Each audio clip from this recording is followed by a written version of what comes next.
Okay, so picture this. It's, I don't know, a Tuesday. You're in your car. Uh-huh.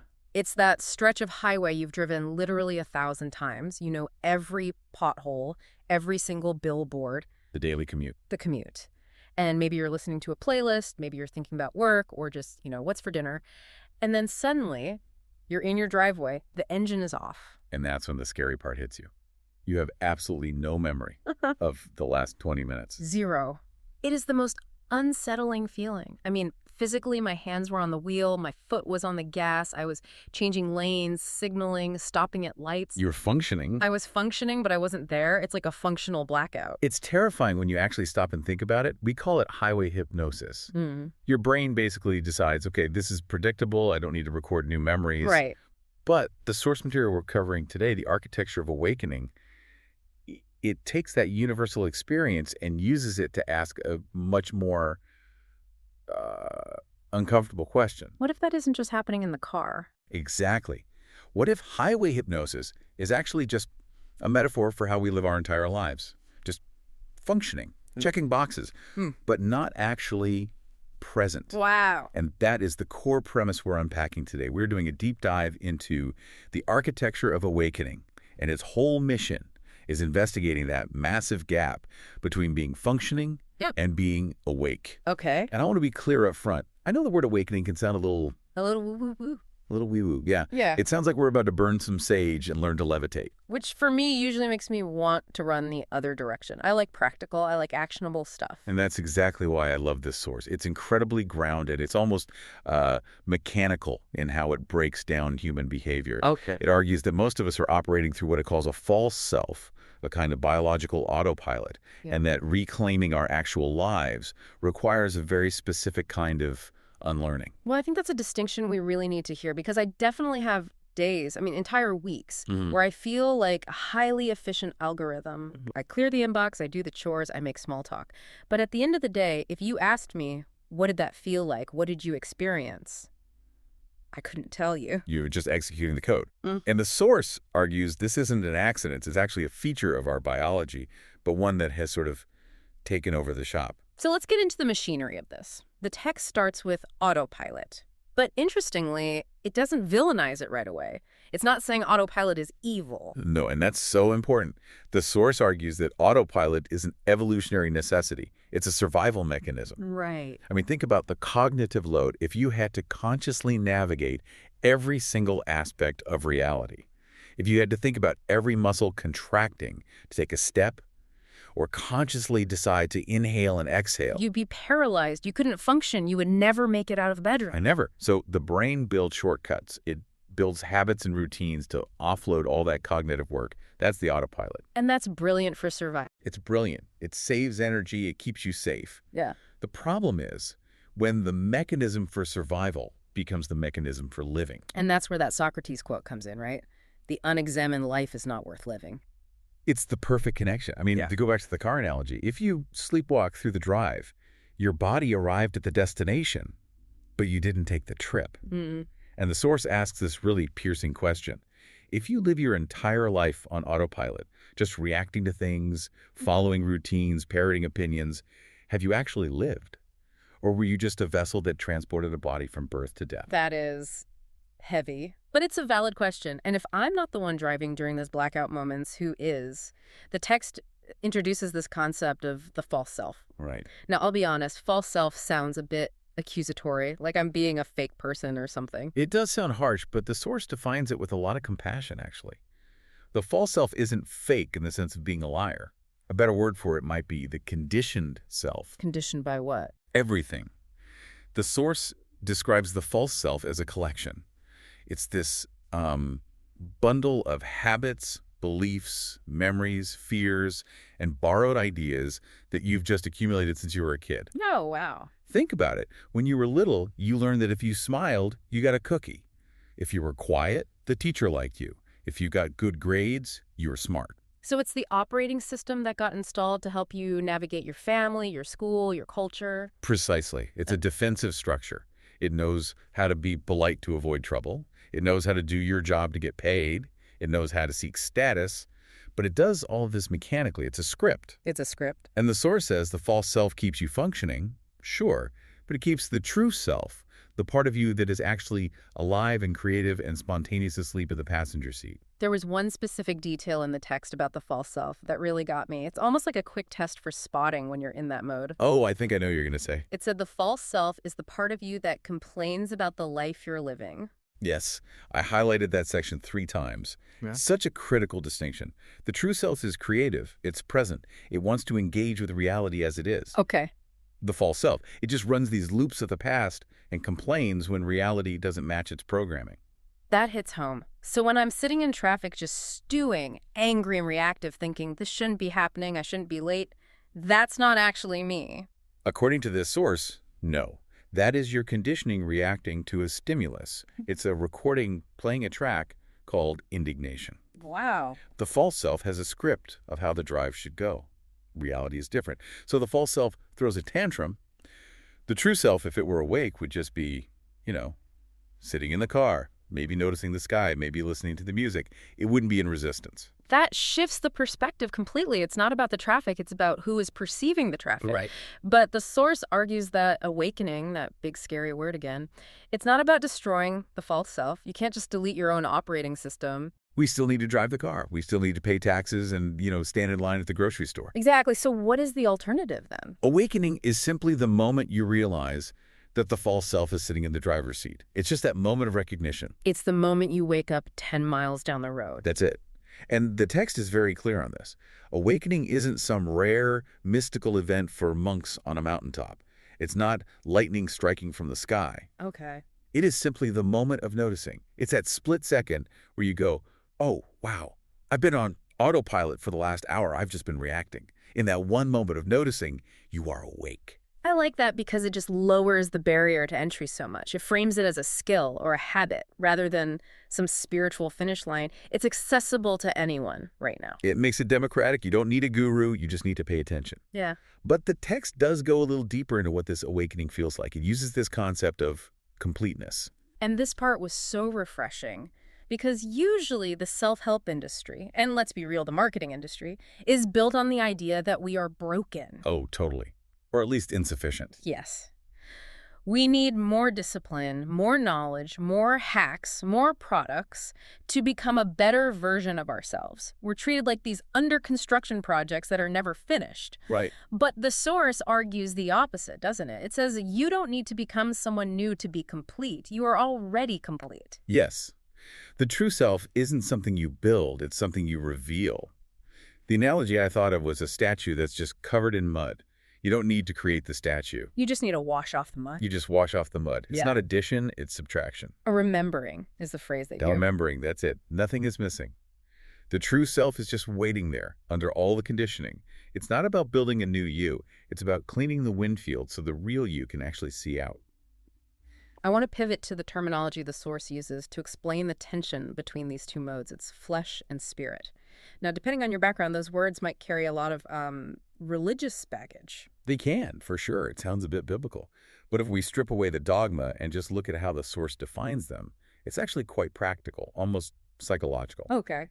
The text suggests we are spiritual beings having a human experience. So we have to reconcile the reality of the body, the flesh, and the reality of our essence, the spirit. And flesh here isn't just about having a body, right? It's not saying having skin is bad. It's a mindset. Exactly. Think of flesh as the biological imperative. It's the survival mode. It is focused on consumption, on distraction, on safety, on sensory input. So doom scrolling social media for dopamine hits. That's the flesh. Or stress eating, or obsessing over social status. The source mentions and notes this is an Eastern concept, the idea of the young soul. The young soul is entirely wrapped up in that material experience. So the flesh perspective is basically, what can the world give me? Or how do I survive this? How do I look to others? Yeah. It's fear-based and lack-based, whereas the spirit perspective is the source of true expression. It's where inspiration comes from. Right. And this brings us to a definition in the text that I just absolutely loved. It quotes Wayne Dyer. Yes. Inspiration is being in spirit. It sounds like a simple play on words, but it's so profound. Being inspired isn't just having a good idea. It's a state of being. When you are in spirit, you are aligned with that deeper, truer part of yourself. You aren't reacting to the world. You're expressing into it. You're expressing into it. And the author talks about their own experience with this, and I think a lot of us can relate. They describe their life as mostly autopilot, just grinding through the days, but punctuated by these rare moments of feeling totally clear and alive. Epiphanies. Yes, epiphanies. And the tragedy, the source notes, is that they were so rare. They were accidents. And the author asked this really dangerous question. Why am I not living like this more often? Yeah. Why do we settle for the 10-mile blackout? And the examples the author gives of what triggers these moments are really interesting. It wasn't always these big life events. No. It was things like reading a nonfiction book that just expanded their whole worldview, or hearing a specific song. It's anything that cracks the shell of the false self. When you read a book that changes your mind, you are stepping out of your conditioned beliefs. Oh. That's a spiritual act. When a song moves you to tears, that's the spirit breaking through the mechanical routine. It bypasses the logic and just hits the core. Yes, but the example that really surprised me, and I had to read it twice, was puppy love. I know, it seems so trivial, right? So trivial. Usually we look back on puppy love and we cringe. We think, oh, I was so young and dumb and hormonal. I wrote terrible poetry. Right. But the source reframes it completely. It argues that what we dismiss as puppy love is actually a state of pure presence. How so? Well, think about it. When you were in that early stage of falling for someone, are you worrying about your taxes? Are you ruminating on the past? Are you checking your phone every 30 seconds? No. Yeah. You're hyper-focused, you're obsessed, but in a way that feels very now. You're hanging on their every word. You are unguarded. You're Gosh. open. You're fully present. The source calls it spirit unguarded. Wow. And the reason it hurts so much when it ends is that the false self slams the doors back shut. The tragedy isn't that we felt it. The tragedy is that we convince ourselves it was foolish. Yeah, that is such a cool way to look at it. We become cynical as we get older. Our false self builds up walls to protect us. But that initial feeling was actually the truest version of us. Exactly. And the big shift for the author and for us listening is when we stop waiting for those moments to just happen to us. The author realized they needed to become intentional about being inspired. You can't just wait for a song to come on the radio. You have to curate the playlist. You have to actively seek the things that wake you up. Okay, so let's get practical. We know we have this false self driving the car. We know we want to be in spirit. How do we actually do that? The text moves into the path forward. Right. And it starts with a concept that sounds nice but might be tricky. Self-improvement is self-love. Yes. And recognizing the false self isn't about beating yourself up. It's not saying, I'm an idiot for sleeping through my life.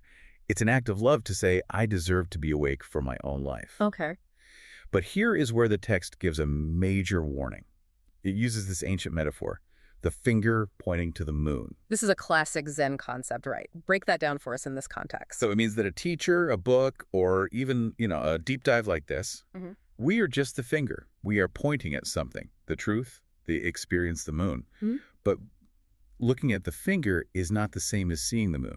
Ah, right. You can study the finger all day long. You can analyze the podcast, memorize the book. You can know the definition of false self by heart. But if you don't actually turn your head and look at the sky, you've missed the entire point. And we see this all the time. People who are addicted to consuming self-help content, but they never actually change. They're obsessed with the finger. Completely. They think if they read enough about the moon, they'll have the experience of the moon. But the source is adamant. Yeah. You had to do the looking. We can share the tools, but we can't do the awakening for you. And the most critical tool the source offers is this concept of unlearning, which is my favorite part of this whole thing because it goes against the grain of our entire information economy. Yes. We're always told to learn more, read more books, get more degrees, gather more data. Exactly. But the source says, while doing has value, awareness is everything. The real work is unlearning. It goes back to that idea of the false self being a collection of borrowed ideas.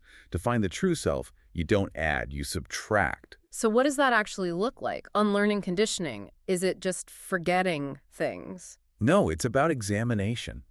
It requires you to audit your own mind. You have to look at the beliefs that drive your behavior beliefs about money, relationships, your own worth, and ask a very hard question. Is this mine? Or is this just a recording I picked up from my parents? Or from society? Or from some trauma I had when I was 12? It's like cleaning out a garage. You can't park the vehicle of your spirit in the garage if it's filled with boxes of junk you haven't looked at in 20 years. That's a perfect visual, and a lot of those boxes aren't even yours. There are thoughts that were never truly yours to begin with. You're storing someone else's anxiety or someone else's definition of success. And that ties right back to the complaining we talked about earlier. The false self complains because it's running a script. Yeah. This isn't how it's supposed to go. I was promised X, Y, and Z. The true self creates. So unlearning is basically identifying the script and then turning it off. It is. It's releasing what no longer serves you. And I want to acknowledge that is a scary process. The autopilot feels safe. The blackout drive feels easy because you don't have to make decisions. You just follow the taillights. You just follow the taillights in front of you. Being awake means taking responsibility for the steering wheel. And it's easier to blame the traffic than to realize you're the one driving the car. Precisely. Yeah. But the promise of the source is that the trade-off is worth it. You get your life back. You stop being a passenger in your own existence. You start making choices that align with your spirit, not just your conditioning. So let's bring this all home. We started on the highway, realizing we've missed the last 10 miles. We identify that the driver during those moments is the false self. It's conditioned, mechanical, safe, but ultimately asleep. And we discussed that awakening isn't some mountain we have to climb. It's just the act of noticing. It's snapping out of the hypnosis. It's remembering. Remembering that we are spiritual beings who need to be intentional about inspiration, rather than just waiting for it to happen to us. And we talked about the difference between the flesh, which is all survival and distraction, and the spirit, which is expression and aliveness. And we successfully reframed puppy love as a moment of pure, unguarded spirit. Yes, we should. Which I am definitely going to think about next time I see a rom-com. I won't roll my eyes as hard. Honor the puppy love. And finally, we landed on the work itself, which is not about adding more to your to-do list. It's about unlearning. Yeah. Peeling back the layers of the onion or cleaning out the garage to get to the core that was there all along. And just remembering that this matters because a life lived entirely on autopilot. Well, it's a tragedy. It's a book where the pages were turned, but they were never read. Right. If you live entirely from survival and distraction, you miss the expression of who you actually are. So here's our challenge for you today. We want to leave you with a specific thought to chew on, something to help you start that process of unlearning. If we accept the premise that the false self is made of borrowed ideas and habits, I want you to ask yourself one question. What is one belief you hold right now? About yourself, about the world, maybe about what success looks like, that might not actually be yours. Who gave it to you? And is it time to give it back? That's a big question. Don't look at the finger. Look at the moon. Go do the work. Yeah. Thanks for diving in with us. See you next time.